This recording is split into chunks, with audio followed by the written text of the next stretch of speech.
Hey, my name is Courtney Jones-Carney. And I'm Rosemary Ferreira. And welcome to the Table Podcast, where we unpack questions regarding race, ethnicity, culture, norms, and current events. So, Courtney, how do we know each other? Well, we work together in the Intercultural Center, but we've never actually met each other in real life. No, I actually don't wear glasses, even though I show them all the time here. That's one thing. Anyway, random fact. I just thought about that because in the virtual setting, I just feel like people think I wear glasses, but these are just blue light glasses. But you know they're not going to see you, right? I know that something we both deeply care about is social justice. We both identify as diversity, equity, and inclusion educators and scholar practitioners. Can you talk a little bit about the work that we do at the Intercultural Center? So the Intercultural Center was founded in June of 2020 as a direct result of student voice and advocacy. Our mission is to provide intentional support to students from historically underrepresented communities to provide educational resources that promote anti-racism, anti-oppression, and intercultural education to all students, staff, and faculty at the University of Maryland, Baltimore, or UMB. We are housed in the Division of Student Affairs, which works with students, staff, and faculty from central administration and the 7 schools and programs at UMB.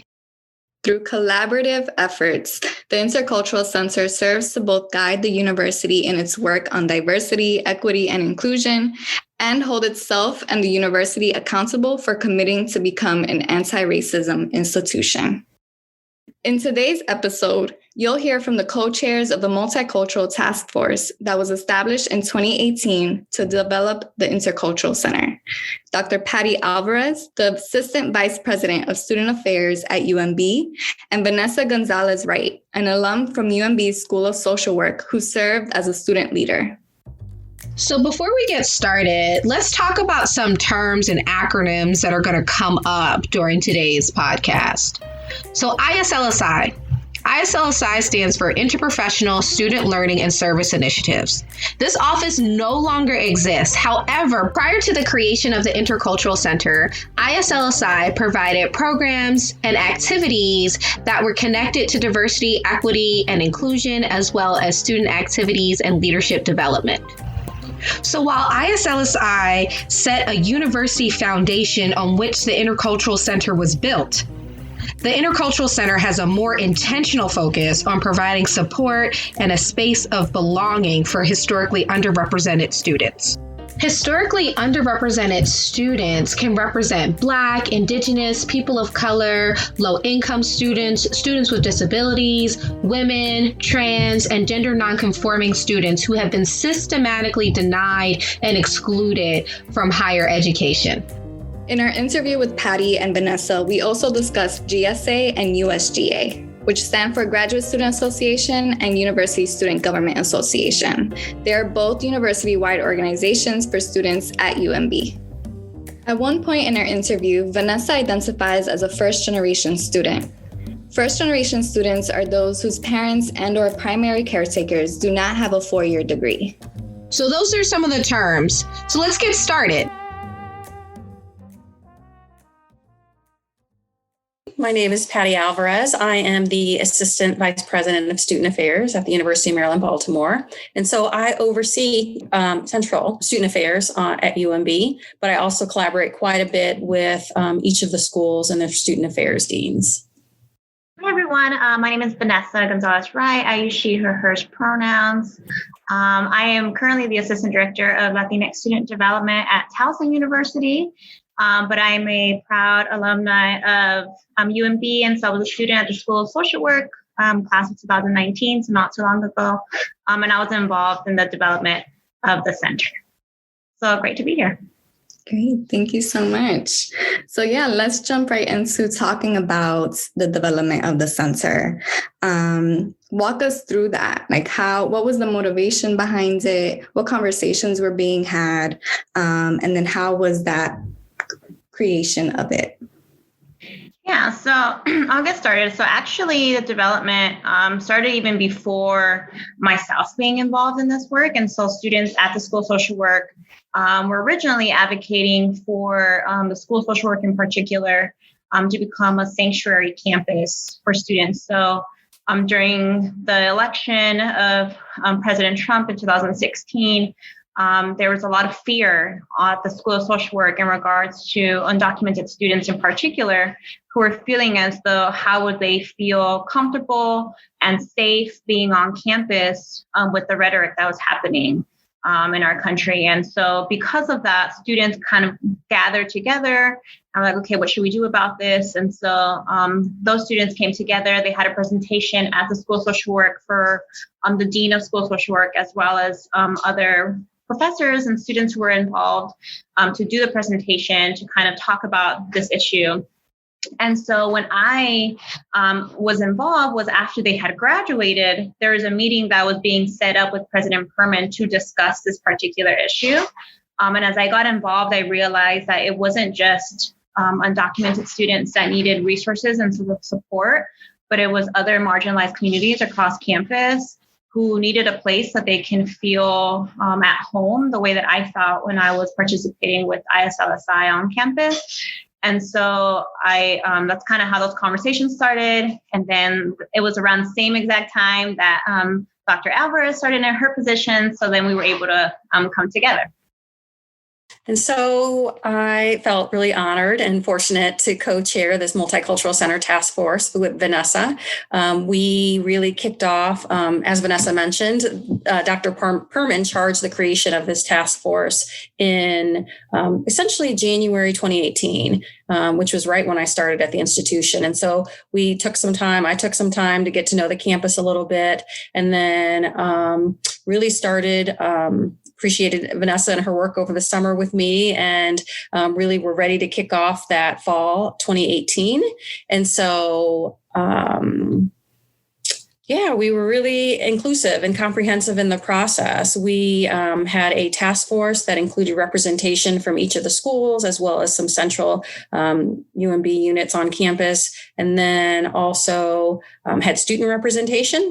And we also really conducted a lot of outreach to students. We met with over 289 students during 10 meetings during, over the span of a couple of months. And then our task force met monthly from September 2018 until February 2019. We conducted a survey of students, faculty, and staff, and received quite a bit of feedback. And when Vanessa and I met with students, one of the things that we would often say is that students have asked for this, whether it was the social work students who initially spoke with Dr. Perman and Dr. Ward, or it was feedback that we received just in different settings. And those groups were, in those group meetings with students, but also with the campus climate survey that we do. And at the end of our time together, the task force, we issued some recommendations to Dr. Perman and Dr. Ward. I think it was in March of 2019. And that summer, we received approval from Dr. Perman to start to create a multicultural, quote unquote, multicultural center on campus. And so there was some more work that needed to be done in terms of creating an executive director position, and finally posted that position. I think the pandemic impacted some of our progress on the search for that position, but also feel very fortunate to have conducted a great search, and our very own Courtney Jones-Carney was selected to serve as the executive director of the Intercultural Leadership and Engagement Center. And so you folks mentioned that the origins of the center started with students. You talked about the number of students that were interviewed. Can you maybe just speak a little bit about the significance of involving students in this process? For me, the creation of the center and really the task force was due to the advocacy of students. And so for us, we are a very student-centered campus. We value students and all that they bring to this campus community, and so in the UMB community. And so it was really, really important to involve them in this process because it really was a center asked for by students and would be created for students. And so it was really important to reach out and to connect with students from across all of the schools, as well as the GSA and USGA. Yeah, and I also think with that, I think previously to student involvement, there was an assumption that a multicultural center space did not belong in a graduate level campus, and that historically there's been more of these sort of centers at undergraduate campuses. But really, even myself as a first generation student going into grad school, if anything, I think in grad school, there was even more of a need for these type of centers where you felt even more marginalized within a campus that was a predominantly white institution. And so I really believe that without the student input, without students advocating for it, I'm not sure if it would have continued on to be something that would happen on campus, and not because UMB is not student-centered or that they didn't care about students, but I don't think that they realized the need that was on campus at the time. I appreciate you sharing that, Vanessa, and I would actually love to hear more about your experience in particular. You know, you just identified as a first-generation student. What was your experience as a grad student at UMB? I feel like in undergrad, so I'm originally from California, and so just the switch itself from Los Angeles to Baltimore was a big change for myself. But also when I first came to campus, I was used to, like I mentioned, at an undergrad campus, having resources and offices that you can go to and ask questions. And so when I came to campus, I didn't find anything. And I was like, okay, well, who should I ask these questions? Because I don't know anything about grad school. I'm just showing up to the space.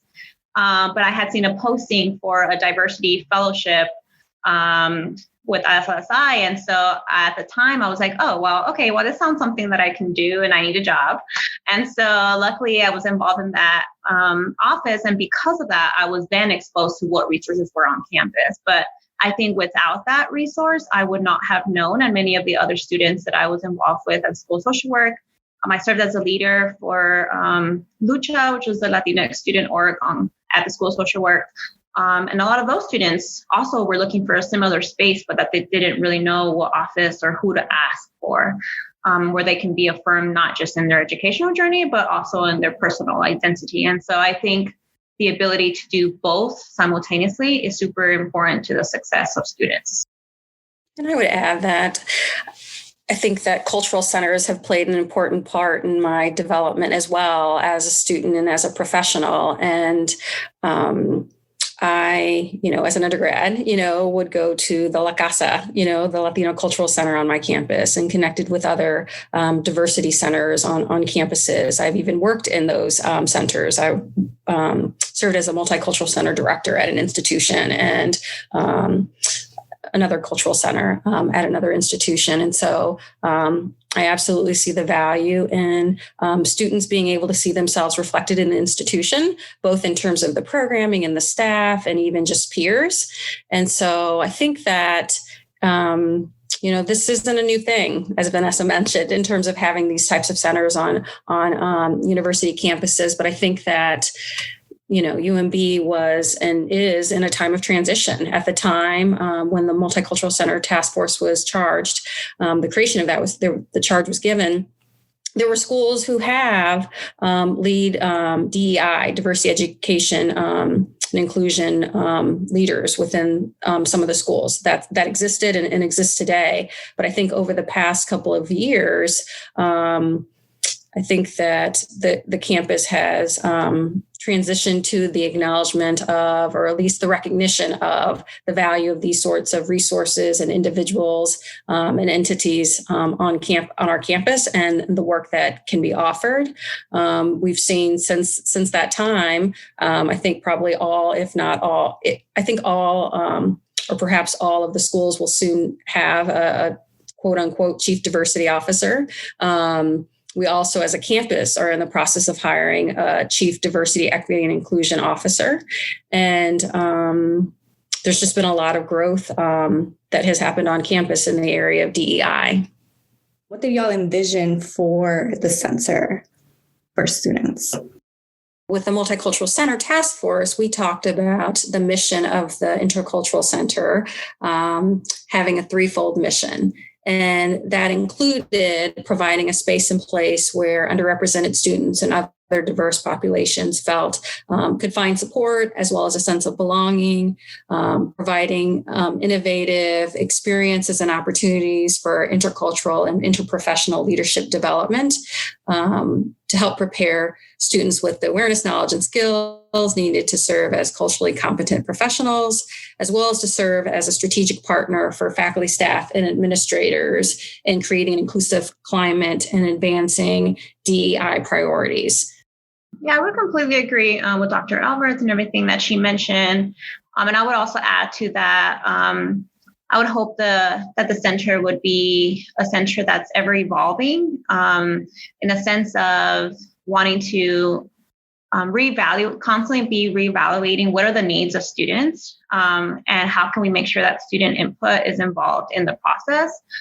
Because many times, sometimes something is created and we think that, okay, this is what students may need, but then it's kind of defeating the purpose if it's not actually serving the needs of the students. And so I hope that it continues to be a place where students feel validated in their identity and also a place where they can connect across campus. I know sometimes UMB, just due to how different each of the schools are, it's very hard to connect amongst other schools. And so hopefully that's a place for connection and a place where student needs can be heard and listened to and valued as well.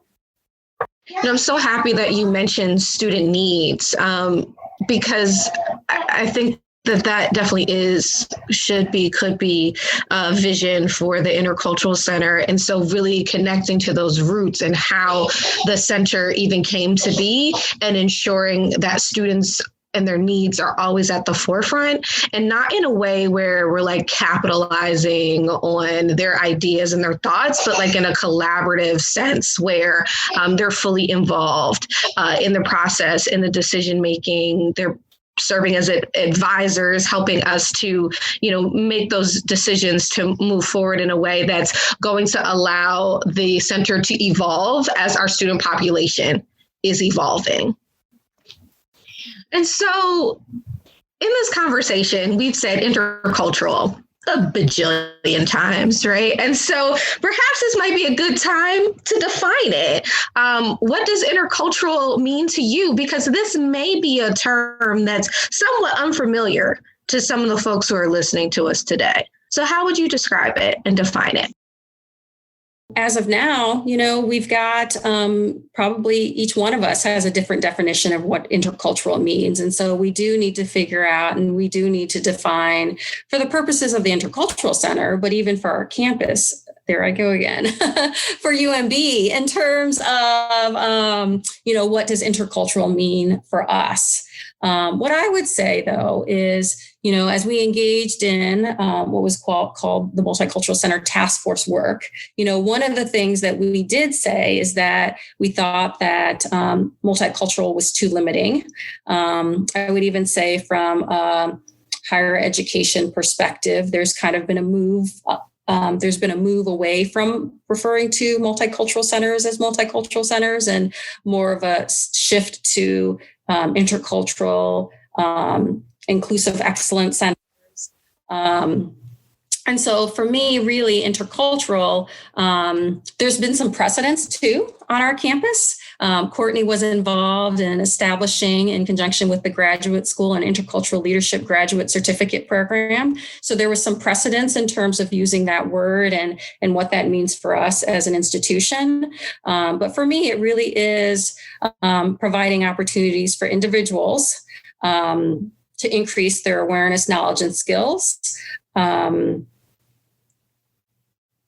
Knowing that we are all coming with very different experiences and perspectives. And so really providing opportunities where individuals can engage with one another and learn about their own distinct cultures and experiences and perspectives. But knowing that undergirding that is really a lot of history.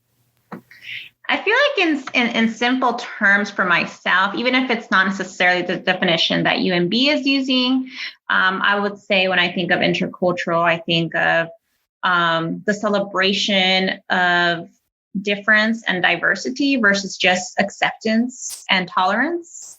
I see it as a word that essentially just means that, you know, we're not just doing this because, okay, we have different students and, you know, we're trying to check a box, but in the sense of your identity and all the unique characteristics of that is valued. And so that's when I think of the word intercultural. I agree with Vanessa, but I also think that, you know, what we're trying to do as an institution of higher education is really to ensure that learning is occurring, learning about individuals' experiences, but also learning about historical injustices and discrimination and power and privilege and how that plays itself out and impacts our experiences as learners, but also future professionals.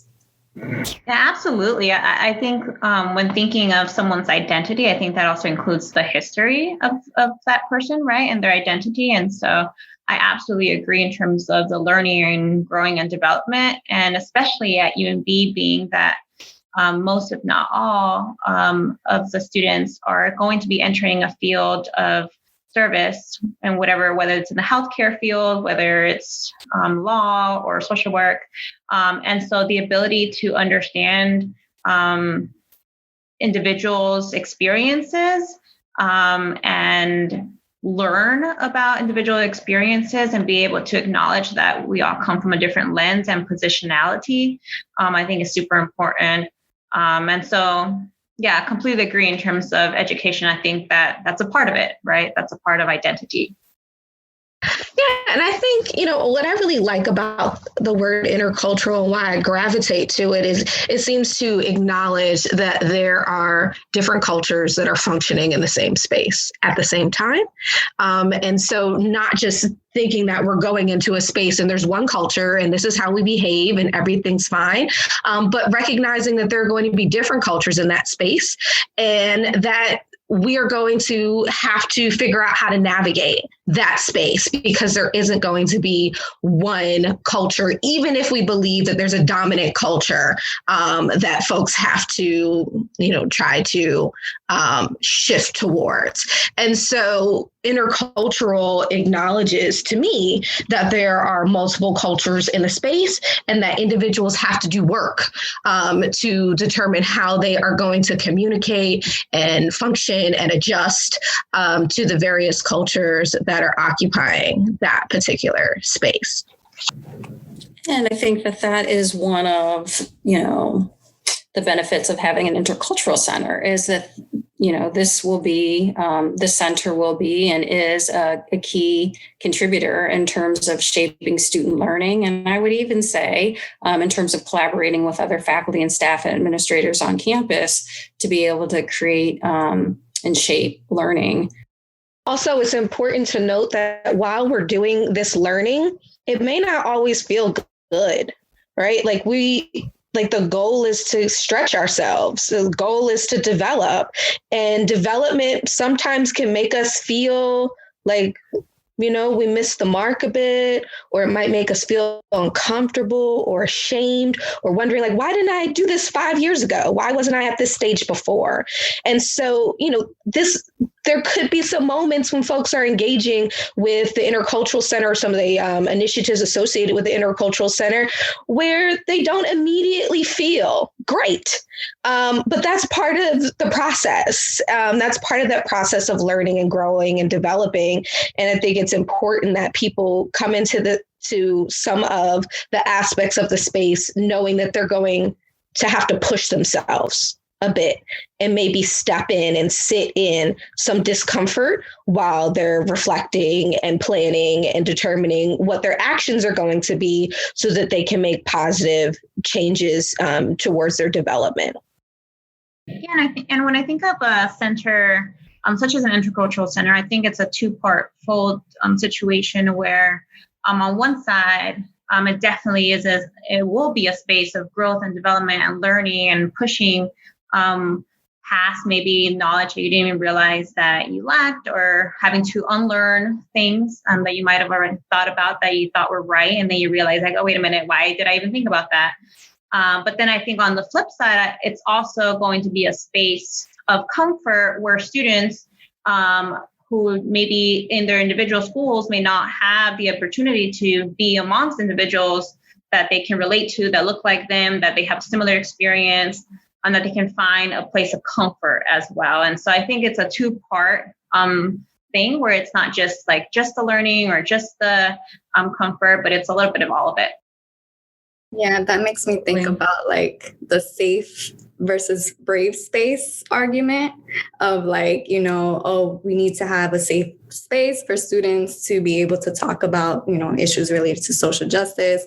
And then folks were like, no, we need folks to feel brave, because they need to confront these, systems of oppression. And I think to your point, like, I believe, as a student affairs professional, that we need to see something that is both, right? That like it should feel safe enough, especially for students from marginalized communities, because every day feels harmful, right? Every day feels, especially when you're going to a predominantly white institution, feels like you're being undermined, feels like you're being devalued. The knowledge that, your community has isn't being acknowledged in the classroom, right? And so there is that need for comfort and a sense of belonging.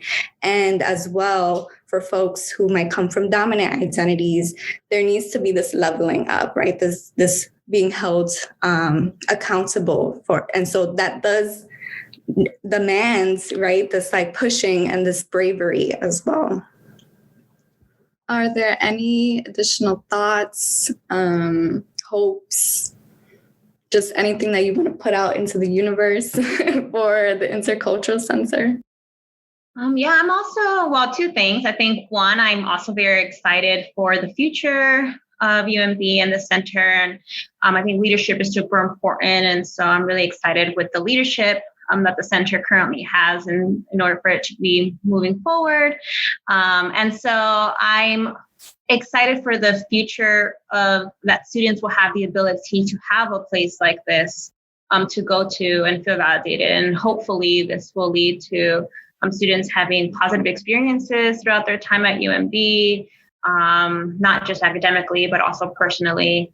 And then second, it encourages me thinking of just student advocacy and student organizing efforts and looking back at the work that was put into a lot of this development and thinking that sometimes it doesn't work, but other times advocacy does push forward initiatives that lead to positive changes. And so I hope that students will feel encouraged to continue to advocate for what they believe in. The Table is a production of the Intercultural Center and the Division of Student Affairs at the University of Maryland, Baltimore. It's hosted and produced by Courtney Jones-Carney. This episode was written by Rosemary Ferreira. The show's executive producer and editor is me, Angela Jackson, Senior Marketing Specialist in the Division of Student Affairs. A big thank you to our guests, Dr. Patty Alvarez and Vanessa Gonzalez-Wright. For more information about the Intercultural Center, including events where students can learn more about race, ethnicity, culture, norms, and current events, visit umaryland.edu/ILE. Thanks for listening. See you next time.